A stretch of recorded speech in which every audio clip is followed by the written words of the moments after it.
Alors je m'appelle Philippe Faure, j'ai 55 ans, je suis divorcé, j'ai 3 enfants, 3 filles, je suis grand-père, pas arrière-grand-père encore, grand-père de 2 petits-enfants.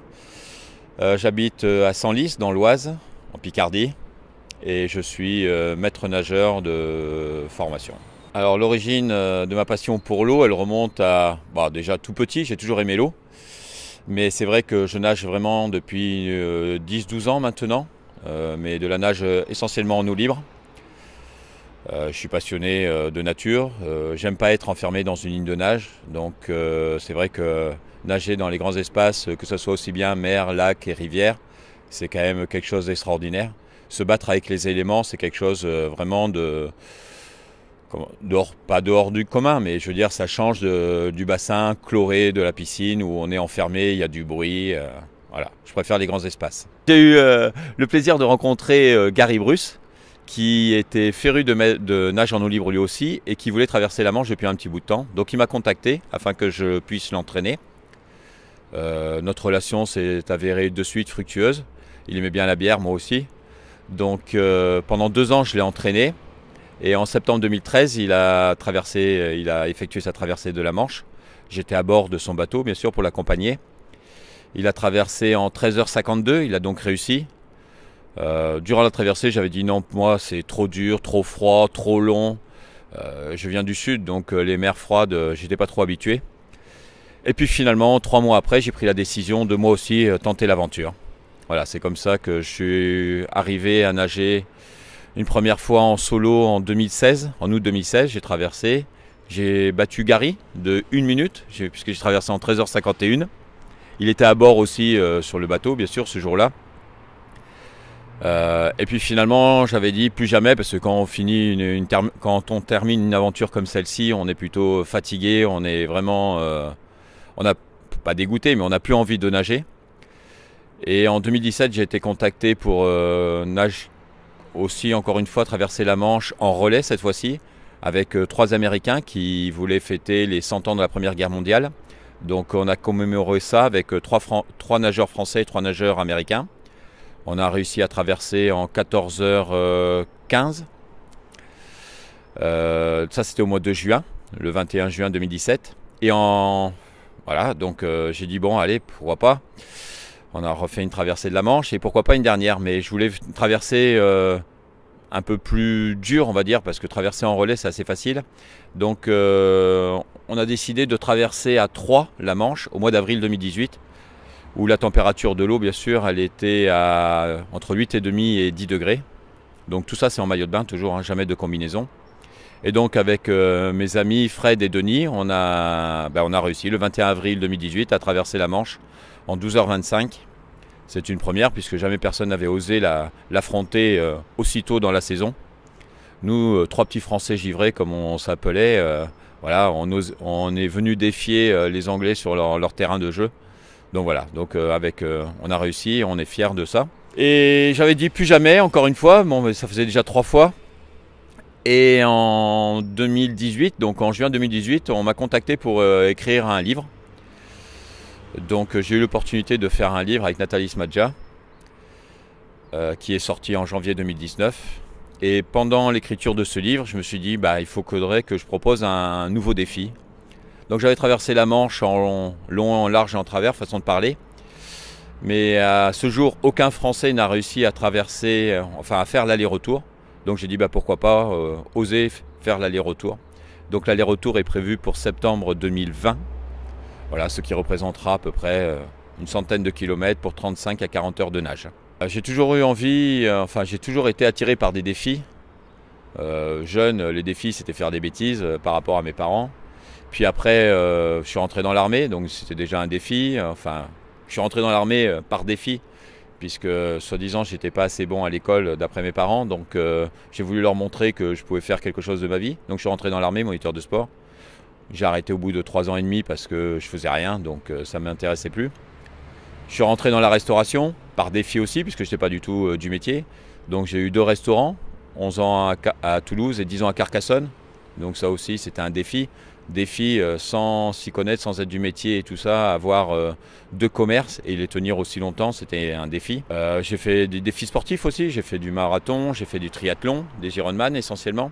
Donc voilà, j'ai toujours envie de me surpasser, de prouver, alors peut-être à mes parents, mais peut-être aussi à moi avant tout, que je suis capable d'eux. Donc voilà, une fois qu'on a fait un défi, on cherche plus haut, plus fort, plus vite. Et donc 1 fois la manche, 2 fois la manche, 3 fois la manche, et là ça fera 4e fois la manche. Donc voilà, donc on essaye. J'aime pas trop les gens qui ne sont pas francs tout justement et qui ne disent jamais en face ce qu'ils pensent. J'ai horreur des gens qui ne sont pas tolérants, voilà, et des gens qui sont toujours en manque d'ego. Ils sont toujours en train de se... Alors, on va dire que peut-être j'ai un ego sûrement surdimensionné parce que j'ai toujours quelque chose à prouver et soi-disant je veux prouver aux autres, mais c'est avant tout je veux me prouver à moi-même. J'ai rien à prouver aux autres, même si on a besoin des autres pour arriver à faire ces défis. Avant tout, c'est pour soi, voilà. Je pratique aussi de l'ice swimming, c'est-à-dire on nage dans des eaux inférieures à 5 degrés, donc on met à mal son corps. C'est pas une partie de plaisir, même si on en éprouve une certaine satisfaction une fois qu'on a réalisé de tels défis. Il ne faut pas croire que c'est de gaieté de cœur quand on est dans l'eau en tout cas. Une fois qu'on a accompli le défi, oui, mais avant, pendant, c'est jamais du plaisir. Le plaisir, il vient après. Donc voilà, ce que j'aime pas, c'est les gens, comment dire, ou trop polis, enfin pas, ouais, trop lissés, c'est-à-dire qu'ils par devant, ils emploient un vocabulaire bien pensant, bien parlant et tout ça, alors que finalement par derrière, ils n'en pensent pas moins et ils sont tout le contraire de ce qu'ils sont par devant. Donc non, je préfère la franchise. Quand on a quelque chose à dire, on le dit en face, on se dit les choses et après, 5 minutes après, on oublie et puis voilà. Mais l'essentiel, c'est de se dire les choses, quoi. On est trop dans un monde d'hypocrites et c'est vraiment pas bon, quoi. À titre personnel, on va dire que tous ces défis m'ont apporté, oui, de la satisfaction. Après, assagi, je ne sais pas, parce qu'à l'âge que j'ai, il paraît que je suis encore très remuant et toujours excité. Je pense que je me suis calmé quand même depuis par rapport à mes débuts, mais bon. Mais par contre, ça apprend sur soi-même, oui. On apprend sur soi et c'est pour ça que de tels défis... à chacun, ça apportera des façons différentes, de manière différente, certaines qualités ou en tout cas, on se rend compte de certaines forces qu'on peut aller chercher aussi bien mentales que physiques. Alors c'est propre à chacun bien sûr, mais au fond de soi, on peut aller chercher très loin. Et le but c'est de se découvrir au maximum, de se découvrir et en même temps on s'ouvre par rapport aux autres. Parce qu'on est obligé de passer par les autres aussi, donc on s'ouvre au monde extérieur.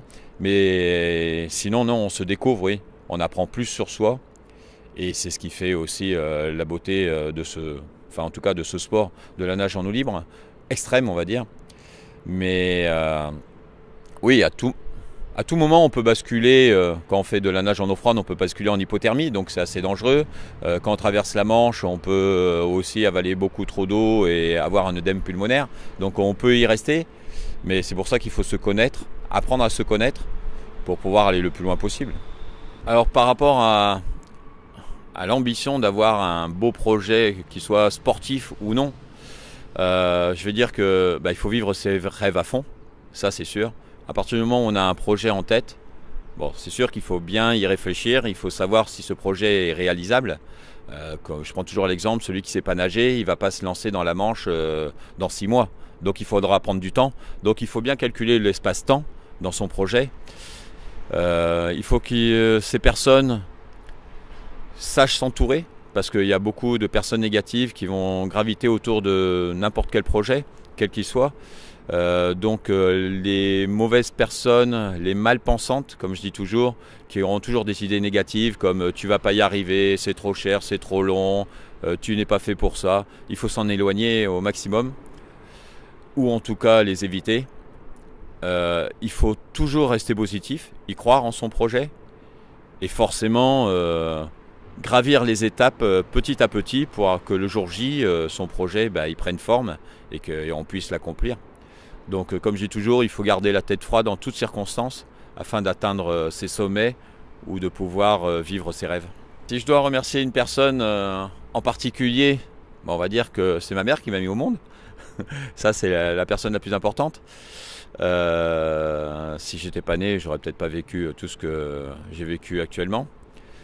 Et puis après, l'autre personne que je dois remercier, bien sûr, c'est ma compagne qui, depuis tant d'années, est à mes côtés, m'a toujours laissé faire ce que je voulais faire. Alors avec des hauts et des bas forcément, parce que ça a toujours des incidences sur la vie privée. Et puis après, par rapport à tout ce que j'ai pu faire et tout, je l'ai fait aussi pour mes 3 filles, pour qu'elles soient fières de leur père, et puis qu'elles aient des choses à dire une fois que j'aurai disparu, à leurs enfants. Et voilà, ça fera toujours un bon souvenir, et j'espère que laisser une bonne trace sur cette terre. Alors il y a une personne aussi que je souhaiterais remercier, mais qui n'est plus de ce monde, mais qui est toujours au-dessus de moi. Pour l'instant, c'est ma bonne étoile, comme la plupart des gens disent. C'est Papy Jean. C'est un nageur centenaire que j'ai eu la chance d'entraîner pendant quelques années, qui a battu le record du monde du 50 mètres et du 100 mètres d'eau, donc à plus de 100 ans. Ce fut une superbe rencontre dans ma vie, une rencontre, un accident, c'est les choses de la vie ont fait qu'on s'est rencontrés, on s'est super bien entendu d'entrée. C'est une personne très touchante qui est décédée maintenant il y a 2 ans, mais qui voulait m'accompagner pour ma première traversée de la Manche. Et grâce à lui, je suppose, il était au-dessus du bateau tout le long, m'a permis d'aller jusqu'au bout de mon défi. Et je pense à lui à chaque fois que je réalise un défi, et je sais qu'il est là toujours au-dessus de moi, et qui me protégera à chaque fois que je serai dans l'eau. Un grand merci à Papy, et à très bientôt. Gros bisous.